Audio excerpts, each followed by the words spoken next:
too tired of putting the work in the gym and just feeling like you're not really making the progress you should be, you might be missing progressive overload or proper progressive overload. So what is progressive overload? Well, it's one of the main principles of strength training. So you can be sure if you're not doing it, you're probably doing something wrong. It's really quite simple when you get down to the details of it. All you have to do is every time you go in the gym to train, you need to make it a little bit harder each time.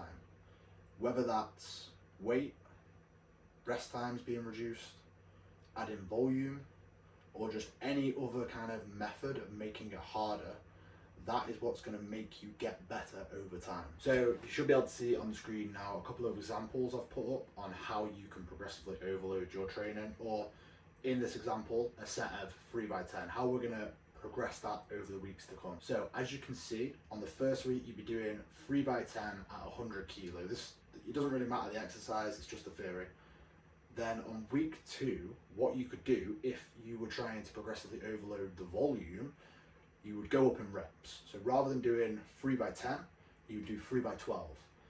What that's going to do is if you were to work out the total workload, so reps times weight, and you added that all up, you have lifted more on week 2 than on week 1. So that is how you are forcing your body to adapt and get better. Now, you keep the weight the same. As you can see, you don't need to change the weight necessarily. You could do if you wanted. If you felt really strong on that day, there's no reason why you couldn't go in and add a little bit. You can add 2.5 kilo, 2 kilo, it doesn't matter. But just for the sake of this example, we are kind of following a volume-based approach just for these first 2. When we get to week 3, if you wanted, you could keep on going up in reps. You could go to the 15 rep mark, the 20 rep mark, wherever you wanted. But this is a very standard way of running it because it allows us to kind of get some more weight on the bar a little bit quicker. So as you can see on week 3, the reps drop back down to 8, but the weight goes up by 5 kilo, which is 5% on 100 kilo. So as you can tell, this has then made it harder because the intensity has gone up. And don't get too caught up with the workload having to go up all the time. Sometimes when you up the intensity, it adds a different level of difficulty, if you like. It doesn't always have to be that you lifted 50 kilo more that day. It can be that you're handling the heavier loads, and just getting used to those in themselves, especially as a beginner, can be a big challenge. So there's no need to then make yourself go and do 1,000 sets, or just make up the workload of that at that weight, because it's just going to be really hard. And then if we look at example number 2, what we can see is the way we're progressing it is the rest times are coming down over the weeks. So week 1, we've got 2 minutes rest. Week 2, we've got 1 minute 45 rest. Week 3, 1 minute 30. So as you can tell, it's going to be getting harder as the weeks go on because you are increasing the density of your sets. So the sets are getting closer together, and this is what's making it harder. So that's a good example of how we don't necessarily need to add volume or intensity through weight. We can make the session harder through doing it faster. That doesn't mean you need to get sloppy with your reps. If you were overshooting the reductions in rest time, what that would probably lead to would be pretty bad form as the sets would go on, I'd imagine, because especially if you're doing something like a 5x5, you're lifting a heavy weight on squat. By the time you get to your last set, especially if you're out of condition, and probably most beginners are, unless you're coming from some sport background, you are going to be gassed by the time you get to that 5th set. If you're having like 1 minute rest times, you're going to be fucked. So the best thing to do is to do incremental reductions in time and find what works best for you. So on the example, I've done 15 seconds. 15 seconds will work well for most people. That's kind of like a standard go-to of mine. It's not too challenging. It's also not too easy, especially by that 3rd week, and it really will make you stronger at those weights.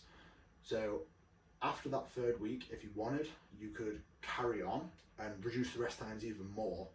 What I would probably be more in favour of after those 3 weeks would be resetting the rest time to 2 minutes, if not a little bit more, and upping the weight. So it could be a 5 to 10% increase in weight. Again, you'd have to kind of find what works best.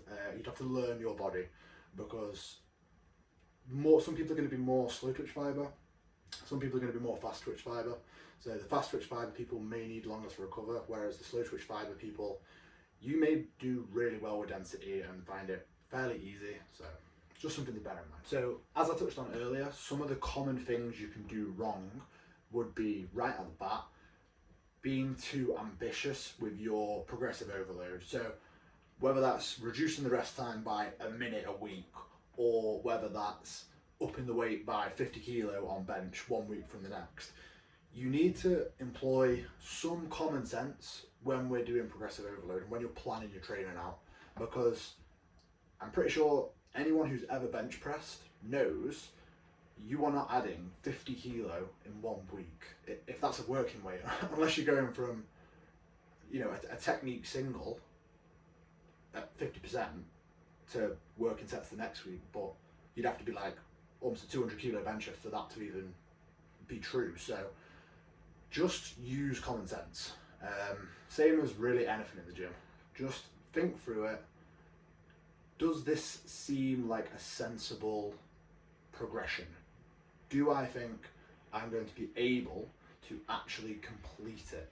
Because it's all well and good sitting there planning this out, but if you are overshooting all of these kind of progressions, you're wasting your time, because you're not going to be able to do it.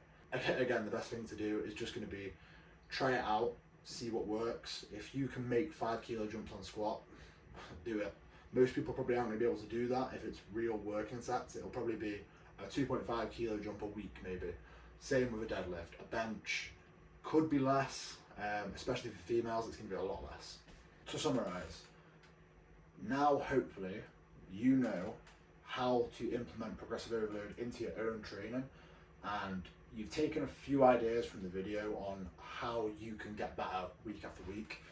It is, like I said at the start, one of the key principles. So if you are not doing it, or you have already made a program and you've not applied that principle to it, it's definitely worth going back and revising your plan. If you've liked the video, please comment down below, let me know.